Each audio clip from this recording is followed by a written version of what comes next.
समझ नहीं आ रहा अपने सैलरी इंक्रीमेंट का क्या करूं। बेटा इतना क्या सोच रहा है? अपने म्यूचुअल फंड्स के एसआईपी का टॉप अप करा ले। This is the right time.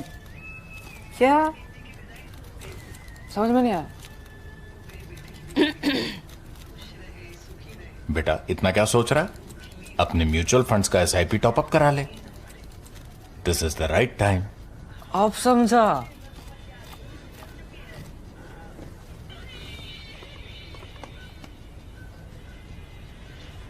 Mutual fund investments are subject to market risks. Read all scheme-related documents carefully.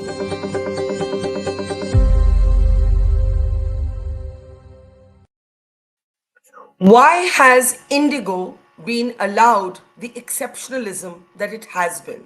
This question must be asked after scenes of chaos played out at airports across India. Some truly heartbreaking scenes. Families trying to get to a sick relative or somebody who had died in their family. People trying to get to a wedding celebration. A couple who had to attend a wedding ceremony their own virtually because nobody could reach them.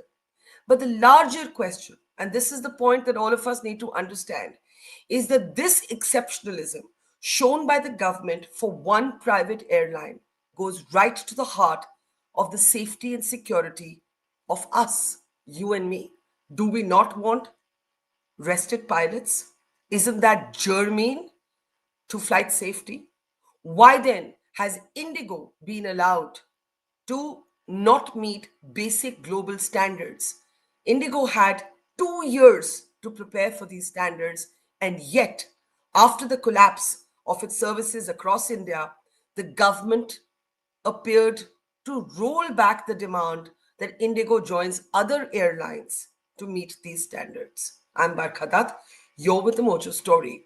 On the program today, we look at what is clearly blackmail or arm twisting of the government by one private airline. Is it using its domination of the sector, the domestic airline sector, to basically blackmail the government? What other explanation can there be for the fact that Indigo had 2 years to meet basic global norms? The other airlines did it. They did not ask for any special dispensation. Indigo did not. What is this all about? It's about a stipulated rest time for those who are flying our planes, for the pilots. This is a direct safety issue. This is the way to understand Indigo and the furor around it. This isn't just about delayed or cancelled flights and the cancellations that we have seen across airports. This isn't about temporary discomfort. This is about whether you and I are safe when we board the next flight. Pilots who are rested are critical to airline safety, and yet Indigo has been allowed, presumably only because it cares about its profit and its bottom line, to get away with not meeting these global norms. Why is this happening? This doesn't, in my opinion, pass the smell test. And it's also very important to understand, as I keep saying again and again, this is not a technical debate.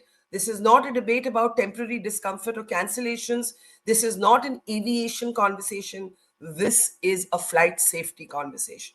I want to introduce our guest today as we look at this arm twisting by Indigo of the government, and we have to wonder why the government gave in. Perhaps the scenes at the airport created too much public anger for the government to do anything but. Joining me is Captain Sam Thomas. He, of course, leads one of the big pilots associations in India. He's the president of the Airline Pilots Association of India, otherwise known as ALPA. Good to see you, sir. Sherbir Panag is with us. He's one of the country's foremost lawyers. If you aren't following him on social media, please follow him on X. He has some very, very incisive comments on this entire chaos. And also joining me is Captain Amit Singh. Captain Singh is, of course, the founder of the Safety Matters Foundation. He's already in court after the Air India 171 crash. And I'm again stressing what we have seen unfold is a direct flight safety issue. And until the public understands it in those terms, we'll be looking at this as something that, oh, experts ko samajh aata hai. No, this is about the safety of you and me when we board our next flight. That is what it's about. Now, Captain Thomas, explain simply to people who are not aviation followers, what was Indigo asked to do? Other airlines were able to do it. Indigo refused to do it. presumably, and I have to presume here, because it wanted a bigger profit. Ma'am, good evening. In your opening, you've covered it almost perfectly. Now, as far as what Indigo was asked to do was implement a very simple flight duty time limitation, which was not exclusive to Indigo. It was to all airlines, and it was based on something called the fatigue risk management system. By no means is this giving so much of rest to pilots or anything like that. It's just scratching the bottom of the barrel. It's just bare basics. And we at Alpha India would like to first inform people that this is a bogey. A person with an intellect of the 5th standard student can figure out how many pilots you need. And when you raise these rest periods, so-called rest periods, by 12 hours, and the number of landings, all the arguments that you need 15% more pilots are complete rubbish.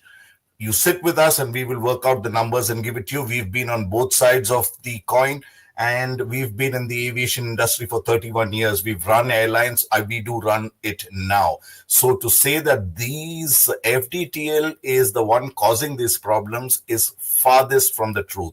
The second point is there is a distinct lack of accountability at all fronts.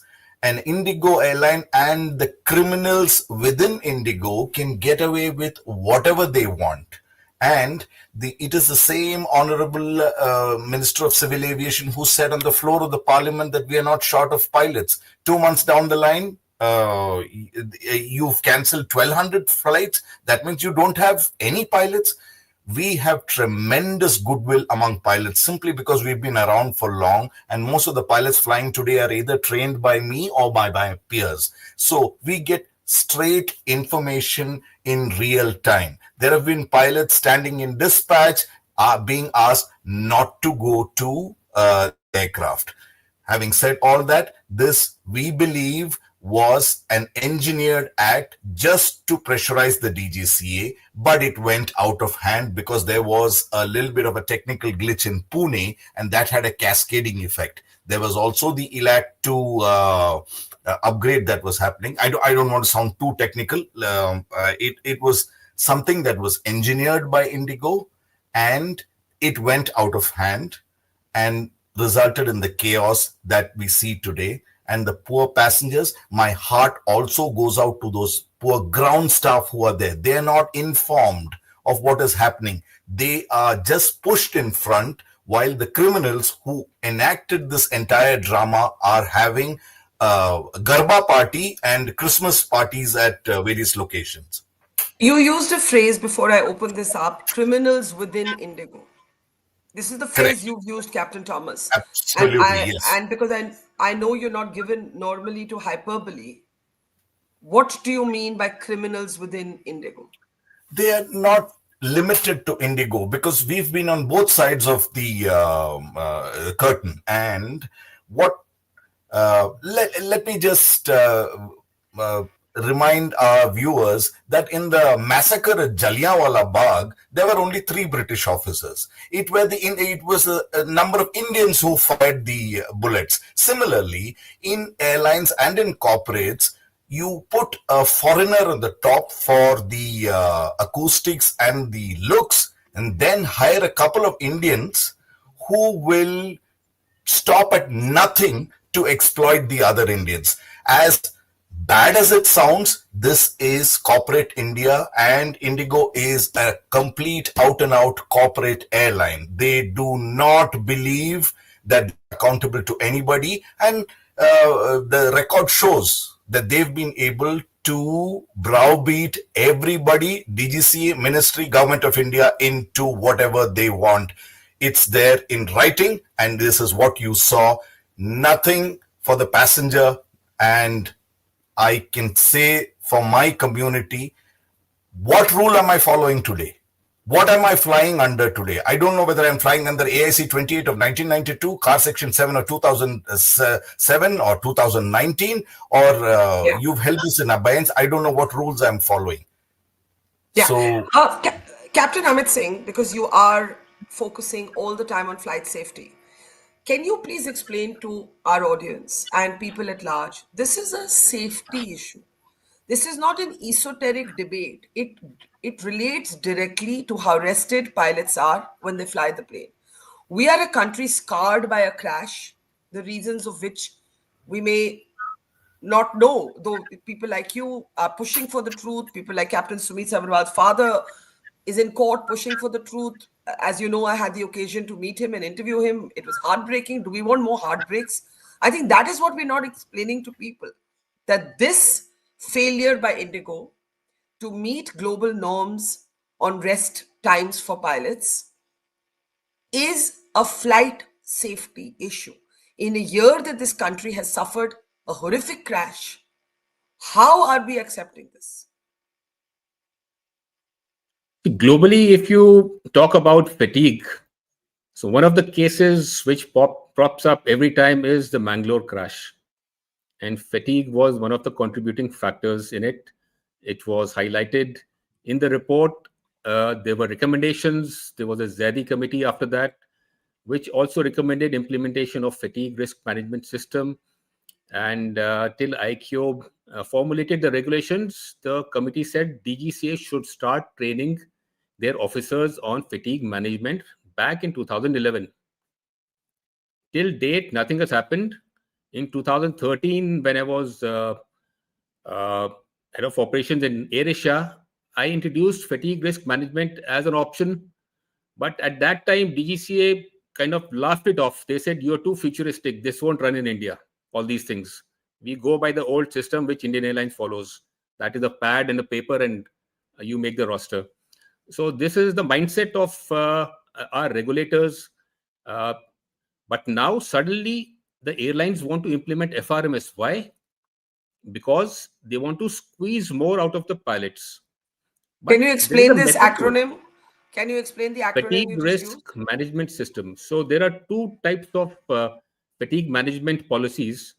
One is the prescriptive, which means you can fly 13 hours or 14 hours. By night, you can fly 10 hours. So that is prescribed. But fatigue risk management is a kind of a flexible system in which you can fly beyond the 10 hours or 13 hours, provided you do a risk assessment of where you are flying, under what conditions are you flying, how much rest have you given before and after the flight.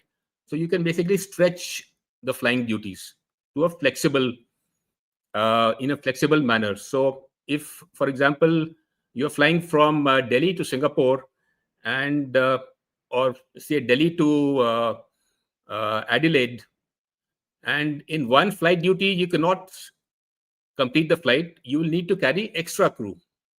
In fatigue risk management, the same crew can operate a longer flight, but provided you give additional rest and make sure that the flight is during the day, not at night, etc., etc. So you have to do a proper risk assessment. So what DGCA proposed in September, through a circular, they wanted to implement this fatigue management system. So it is not as simple as a circular is issued to provide extra guidance on how to implement a policy. A regulation cannot be made on the basis of a circular. The regulations are made, drafted, then they are put out for public comments for 30 days. Then public comments are either accepted, rejected, then they are implemented. So they wanted a shortcut method, and every airline was working for an implementation date in December. So that is what their target was. In December, they were expecting that the number of hours will increase. That didn't happen, and thanks to SAM and FIP. So they put forth that this is not the way things should be run. And the fatigue is, if for the viewers, it is a science. So it is not just 4 people sitting in a room and taking decisions that it should be 10 hours or 11 hours. It is a science. Back in 1996, NASA said the maximum flight duty period is 10 hours. In 2008, 2016, the Europeans, they formed a committee of 13 specialist doctors in neurology, cardiology, etc. They said maximum is 10 hours. But the Europeans went to 13 hours, and they gave it in writing that 13 hours against scientific norms. But the Europeans said that we will manage the risk with additional rest. Indian flight duty time limitation has no science. There is nothing called science in it. It is all ad hocism. Like Sam said, now we don't know. We're following A, B, C, which one? So by Yeah, saying that it's and I think safe, I think what the larger public needs to understand, sorry to cut you short, let me bring in Sherbir at this point, is that this is about our safety. And this is also about one entity, one private corporate entity being able to circumvent norms that it had 2 years to implement. And the only reason that it has not implemented it, one has to presume here, is wanting a higher profit margin. Sherbir. Sherbir, can you unmute yourself? I can't hear you. Yeah. Sorry, Barkha. Thank you. Thank you for having me. And I couldn't agree more with what you just said. In fact, I've been crying hoarse on Twitter, X, and also on other debates that I've been on, that this is a flight safety issue. This isn't an issue of pilots refusing to come to work. This isn't an issue of regulatory of unimplementable regulations, and this isn't court mandated. This is a flight safety issue.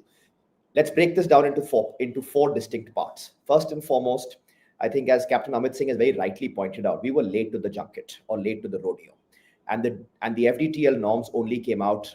The discussion started. The circular came out in early 2024 with an implementation date for mid 2024. Mind you, we were late even back then, and we don't meet standards as compared to most other countries.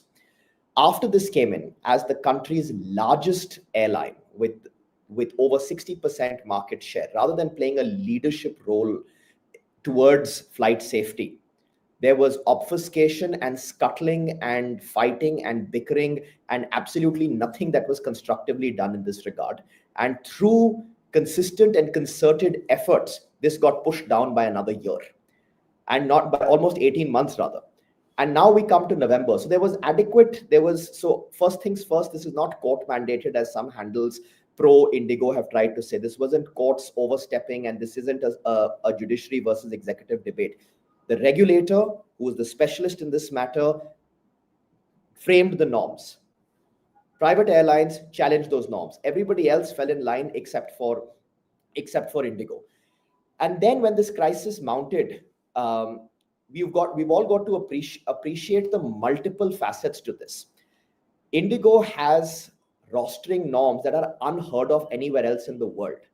A crew member will be coming in from somewhere else and busting their flight duty limits. You'll have a co-pilot joining in from somewhere else, and then you'll have a captain flying with a different crew. So there are multiple other points through which their flights also get delayed, because there is only one focus there, which is to maximize and juice out the most they can from their staff. There are ground staff unable to disembark and embark passengers, due to which flights are getting delayed. So everything is coming together, and it's not just the pilot's fault. I don't carry a brief for any of the pilots, mind you, on this particular matter. All said and done, this issue is of flight safety, and for the DGCA to do a U-turn on flight safety, as in, is a wedding more important than flight safety? Is the holiday season more important? What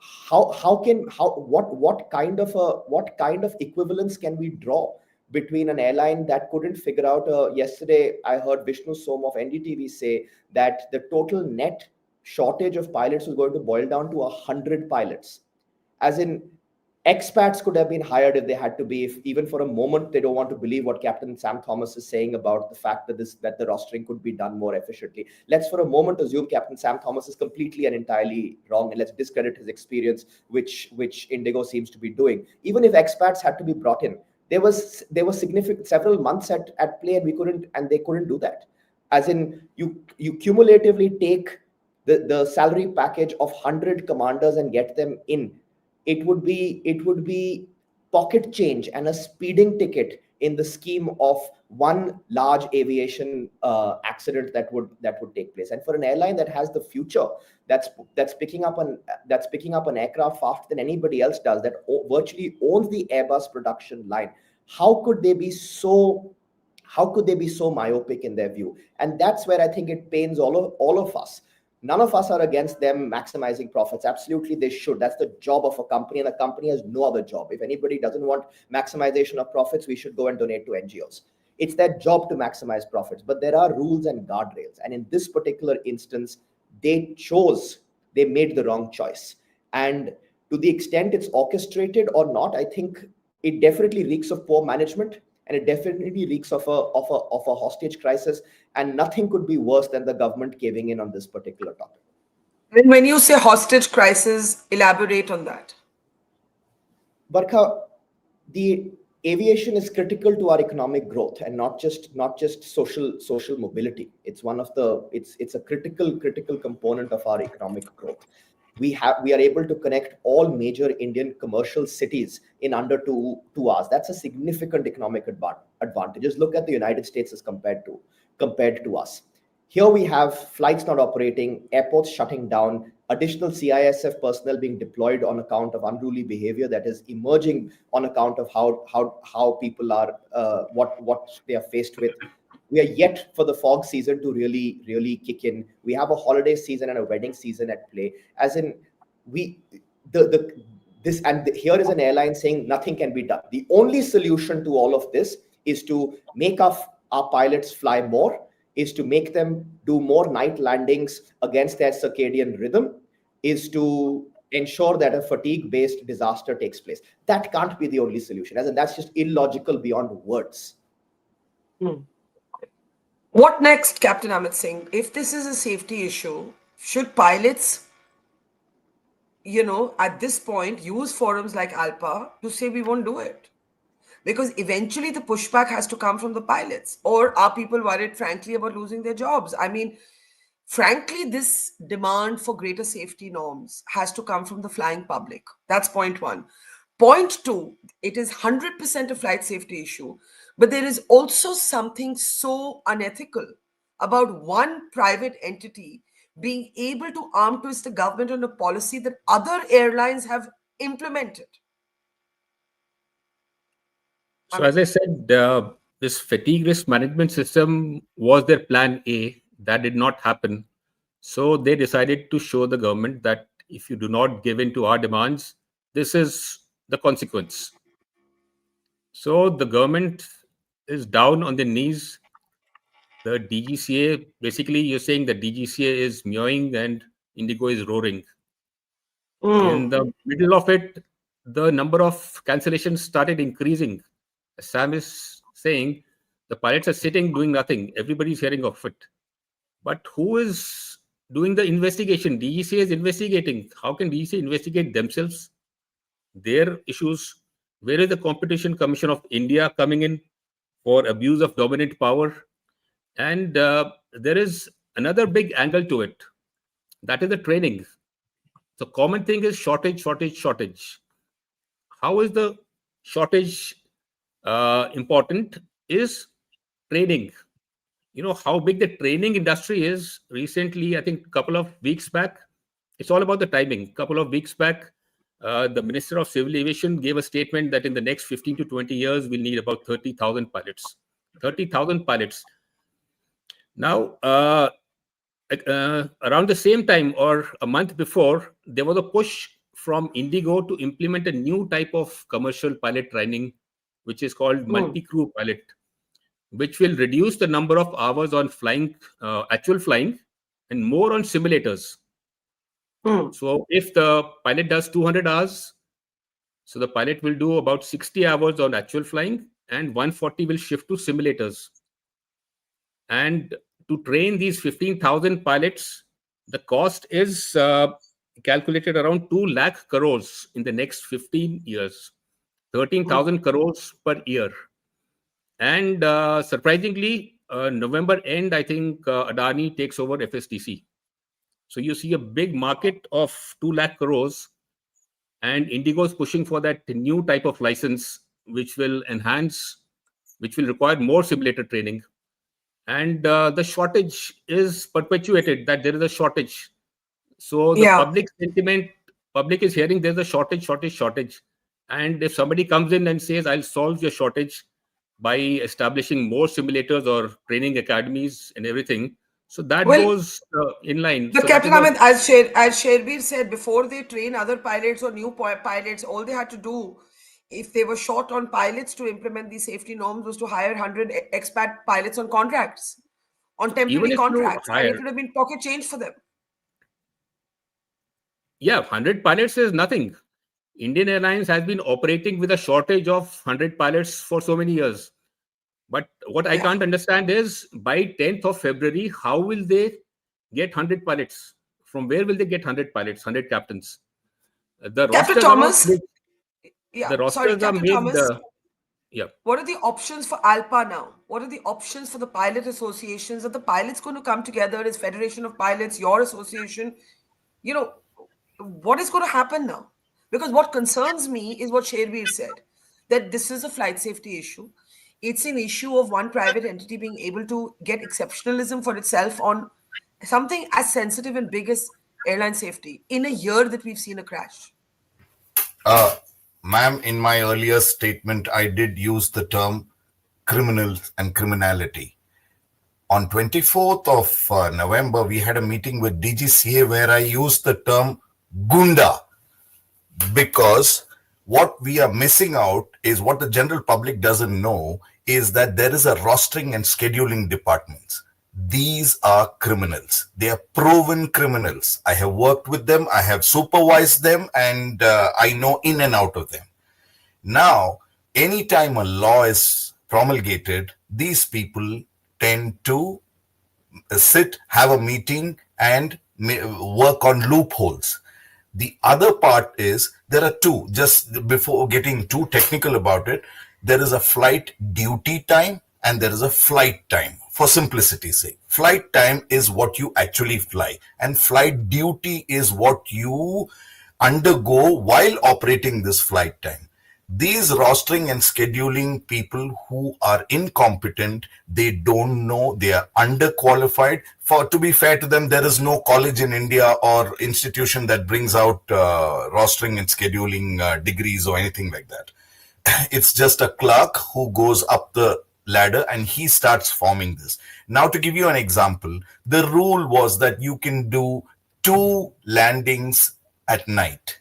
Now, I wonder who is doing more than 2 landings at night. Your eyes are burning. This is India. You fly from Guwahati to Jodhpur. You're flying 2 different, this one. Then you do a flight to Madurai or something like that. The stress on the pilots is tremendous. We can't begin to explain to you what the problem is. People think that these are highly paid. Incidentally, we are not even highly paid. We are the lowest paid in the world. Ethiopia, Rwanda, African countries pay more than what we are being paid here. We are also prevented from going out. This is a collusion between everybody who is present today. And that is the reason we had a meeting yesterday with the Honorable Minister, who said, please, I need your cooperation. How can we cooperate? I mean, with our lives. I mean, if I was such a brave person, I would have joined the Indian Air Force. I couldn't do that because I wanted to fly in the civilian domain.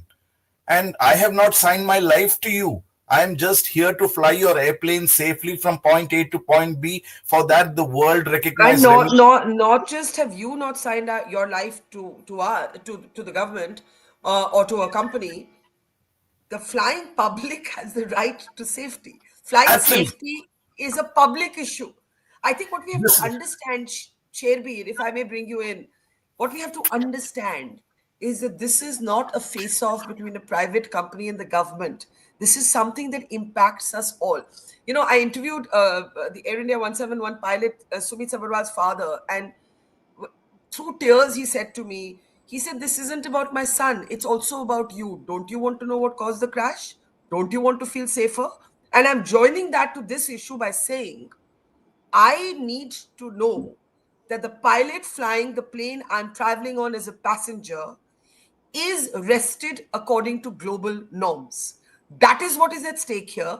The government has allowed Indigo to continue to function, not meeting these safety norms, while other airlines did meet them. That's what the story is about. Sherbir. Absolutely, Barkha. And I want, if I don't have a rested pilot, I expect the airline that I'm flying with to take it on the chin and cancel the flight. And I expect the pilot to not, who's in the commander who's in charge of the aircraft, both by by law and morally so to not fly the aircraft. And that's really what the bottom line out here is. Indigo has profited on every single component of this. They are running flying schools. They have these cadet training programs. As in, we should not. I'm going to for a moment add to the element that we shouldn't forget their own yeoman service towards this so-called pilot shortage. They've created these circumstances whereby Indian pilots want to go. Leave aside the commercial argument of going and flying for an airline like Emirates, Etihad, or Qatar, but just look at a few professionals who are going to say, like Captain Thomas just did, that I don't want to do this at the cost of my health, and I don't want to do this at the cost of passenger safety. It's a professional duty. It's similar to the duty Barkha, a journalist, takes to protect their source, or a lawyer takes to defend somebody, irrespective of the charge against them. Passenger safety is that sacrosanct to the commander of the aircraft. And here we have ultimately created circumstances whereby a regulator is blessing a tantrum from an airline that's throwing toys out of the pram to saying, look, we can't do this. I want to keep some toys. I don't want to keep the others. And you know what? The entire pram can break. That's just unacceptable. I don't even know what that we needed to go a step beyond this conversation.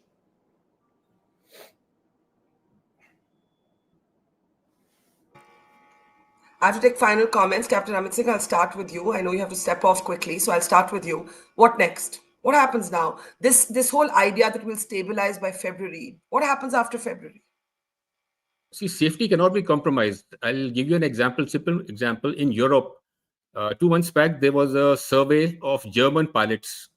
More than 1,000 pilots, must be much more. 93% of them said we are fatigued and we have slept off in the cockpit. That is wow. A flight duty time limitation. Slept off in the cockpit. Slept off in the cockpit. Yeah, something they have flight duty time limitation, which is scientific in nature. Ours is not even scientific. Imagine the state of FPTL, and now you're rolling it back. So the risk is increasing. You can imagine how much risk is increasing. And people who do not have an idea of how safety management system works can very simply say everything is safe because safety is perceptual. You don't see anything wrong because you don't have understanding of how it works. So that is very easy. So ignorance is a bliss for them. So yeah, but what next? Sherbir, what next? What happens after February? That's what's puzzling me. What happens after February? As in, Barkha, if they couldn't figure it out after 18 months for 1st of November, and the period between June 2025, when it was sort of when fait accompli for phase 2 was clear, which was 1st November, as in we're looking at the same number of dates. So did we do this dress rehearsal because of their incompetence? And if they did so, they need to, then heads must roll. And I completely agree that nothing is going to come out of the DGCA inquiry because there are 4 people. They need to go. This needs to be done at a significantly larger and faster scale. And here we have everybody investigating themselves. So it's just, I honestly don't think there's anything that's really going to come out. We may be staring at February all over again with very little progress. And if there is progress in February, then heads must really roll, because today is 6th December to 1st February or 10th February or whatever magical date they want in February is still less than 1st July to 1st November. And absolutely. I think that's where it rests. Captain Thomas, let me give you the closing word. What are you at the associations thinking? What are your options at this point? What have you conveyed to the minister? What have you conveyed to the government? You say criminals inside Indigo. You say you use the word gundas in your meetings with the DGCA. What is the response that you received, and what is it that you are planning or thinking in the association? What is your next step? See, we are worried what will happen tomorrow, because forget February. Now, if you claim that this entire FDTL car is that caused this entire problem, the DGC has reversed not just the car, they have reversed everything. They have allowed sick people to do checks. They have given 5 or 10 dispensations to DGCA, which they are not even, and to Indigo, which they are not even qualified to give. My question is, if this was the issue, now that the DGCA has rolled back everything, shouldn't the operations be normal by this afternoon? How come you are saying that you will take 10 more days? The CEO is saying that, and you need time up to February 20. Are you going to make passengers fly the airplane? So we want accountability. We want arrest. I'm just using the term loosely, and in the presence of Sherbir, he'd be more, adept at telling what as a common pilot that we are saying is that we want heads to roll. We want some arrest. We want somebody to be made an example of, so that this does not repeat itself. Somebody should. And when you say there should be arrests, can you elaborate on that? There are management pilots, rostering in charges.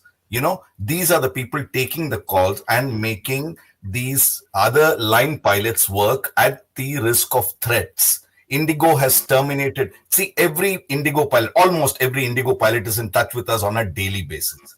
There have been terminations for even just raising a voice, raising fatigue reports. The government of India, DGCA, came out with a rule saying that if you're fatigued, please write it down. The moment the pilots write it down, a software with this rostering assistant analyze it without any qualification and tell the pilot that you are not fatigued, we are marking you sick, therefore there's a loss of pay. Who is the rostering assistant? Which is the software? And more importantly, today, I don't know. My pilots don't know what rule to follow. Should I do 6 landings at night, or should I do, Guwahati FIR? It's not easy flying in India. It might appear to be, but as a pilot of 31 years, I'm slightly junior to Captain Amit Singh, but I'm telling you, it is not a joke. This domestic flying is very, very challenging. Well, I will say that I think people in general need to understand what's at stake. What we should be asking the government is, one, how have you created a policy exceptionalism for one private entity? Why? What does that company have? Is the company misusing its monopoly? Is the company misusing its domination of the sector? Is the government unable to withstand the scenes of chaos at the airport? Is that the problem? Two, the public needs to understand that this is a safety issue. And I will again say, this is a year when the country has been scarred by a crash. Do we want to step on a plane where the pilots are not rested as per global norms? I think we need to ask a lot more tough questions here. It simply does not pass the smell test. It does not pass the common sense benchmark by which we have to understand what's happening here. And once again, other than Indigo, the other airlines did implement these norms. So they are doable. It is that Indigo wants to run a so-called lean machine for bigger profits. As Sherbir said, great. If you can follow safety norms and make a big profit, more power to you. Nobody's going to object to your profit, but you cannot compromise on safety. And that's exactly what has happened right now with the blessings of the aviation regulator and the government of India. Shocking. There is no other word for it. We thank you, Captain Thomas Sherbir, for shining a light on this issue earlier to Captain Amit Singh, and we will keep following this issue right here at the Mojo Story. Thank you so much, everybody, and see you soon. It's great to see you here. Thank you for watching our work.